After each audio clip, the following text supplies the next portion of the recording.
Well, good afternoon, Luke. I want to take a moment here and re-record the video that I had sent you all a while back here. I want to take a look and show you some of the basic things that we reviewed. See if we can get you going and get everything back on track here. So take a look here. There's three things we talked about in your lesson. One was your grip, two was your stance, and then three was your takeaway, and then follow through. Now, as we look at this here, when we talk about your stance here, the thing that I like to look at, it doesn't look too terribly bad here, but what I'd like to see is the weight, make sure that we keep the weight up on the balls of our feet, one. Two, the width of our stance is always underneath our underarms. When we look here, that we're always the same width apart time after time. And two, when you bend over, when you bend from your waist, I like to see maybe just a little more angle to where the arms hang out just a little bit further out from where your body is here. And that's essentially your stance. The second then would be your grip, and that's where we'll take a look at right here.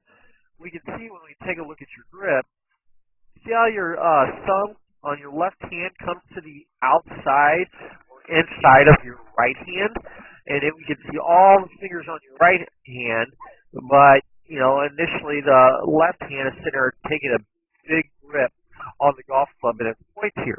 Well, what we'd like to do is try to get the hands a little bit closer together to where they operate a little bit more effectively. So as you swing the club back to the right-hand side and then back to the left, the club will rotate back nice and easily, and then as it comes through, it'll rotate back through nice and easy as well. Thus, in turn, making a more fluid or a swing that is a little bit easier for you to do time and time again. Okay, so from there, let's take a look at your grip here, first and foremost. So we'll take a look here, we'll come in, and you'll see a little bit difference here in what I showed you here. You can see how that left thumb is just to the right of center on the grip. So when we look at the right hand then, we can almost see how the right hand comes on top of the left hand and tries to get where both palms face one another, or both hands are essentially going the same direction. And what do I mean by that? Well, what I mean is right here. This little thumb to index finger will essentially point at just to the right of your chin, or between your chin and your right shoulder. The thumb here, same thing here, will point in the same direction, going roughly, the two of them will be lined up together, and that way the hands can rotate back and forth. What I had you do here, essentially two of them, you interlock the index finger and the pinky finger, allowing for the hands to be closer together to where you could allow the hands to rotate back and forth. Now from there, we looked at the stance. When we looked at your stance here, we'll get you right here. We kind of brought you in here and said, hey, let's get you in, let's get you lined up here. We're going to go to that in a second here. It was right about there. Now what we'd like to see here is maybe we see that I got a little more flex in the knees, got a little in the back there, but we're still not quite far enough from it. So I'd like to see, easiest way to say is if you were to be able to put your hand, and for a better part of the word, put another hand in between your waist and the butt of the club. So by putting another hand in between the waist and the bottom of the club, allows there to be a proper distance away and have a better position. While we're on the stance here, we're going to talk about your ball position. We're talking about your ball position. 7-iron through pitching wedge, sand wedge is going to be right about in the middle of your stance, like you see here.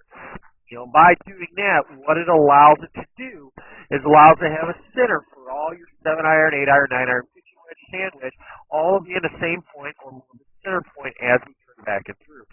So that makes it easier for you to transfer your weight back to the right side, and then from the right side back to the left side, allowing the club to make contact with the ball effectively, and that way thus in turn hitting the ball, making good contact, and so forth. So going from there.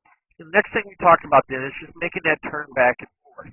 Now, by doing this here, what I had you do essentially here first, I gave you a little medicine ball. And what I had you think of with the medicine ball, I had you turn back to the right-hand side. You'll feel the weight turn back to your right, and then back through to your left. You kind of feel like that ball carries you back to the left-hand side, and we turn through. When we look here, don't quite see that as much. We turn back, You see how everything is leaning backwards? We want everything going forward. We can definitely see how that weight's over that left-hand side rather than kind of falling back still on the right. All right, so a couple of things with the basketball, soccer ball. Dad or mom has a lighter weight medicine ball. That's what you have here. Swing it a couple times that, 10 to 15 times, back and forth, feel that weight, come back to the right-hand side, and it turns back to the left. Now, the last thing that I gave you during the session was that of what I call the waist tie drill. Now, with the waist tie drill, I did one with the golf ball and one without. Now, what you did here essentially is I've got a ball right here. This is one tee. I put a tee out here in front by your left foot and another tee out here just at your right foot. As you take the club back, I want you to push over the club, or push over that back tee. Come to a pause just above waist high. Club is pointing up, toe of the club pointing up. Hands come back down. We come through impact. We feel that weight turn through and transfer to that left side. Nice and slow. 20 reps is what we want to see. But have you just keep the club and turning back and forth like you did with that ball. Now, what it looks like from behind is something a little more like this. You see the clubs here. What I'd like to see when I say the toe of the clubs here, you'll feel a little rotation, and when you feel the rotation, it should look something about like this here. We're going to look at Rory McIlroy.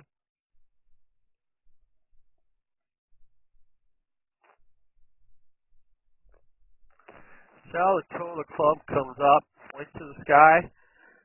Big difference between when we look here on the right and when we look on the left. Now, as you go back, what you'll feel, Luke, is I want you to feel that little rotation. Rotate that toe to the sky. Come back down and through. We're here. Come on. Look at yourself here, and then we come down.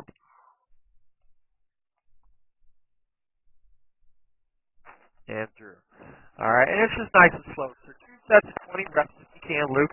Back and forth, just feeling that progression. Now, last but not least, we did with a golf ball here, just trying to get that feeling where even if you put it down nice and where it becomes a little bit easier, feel the rotation down.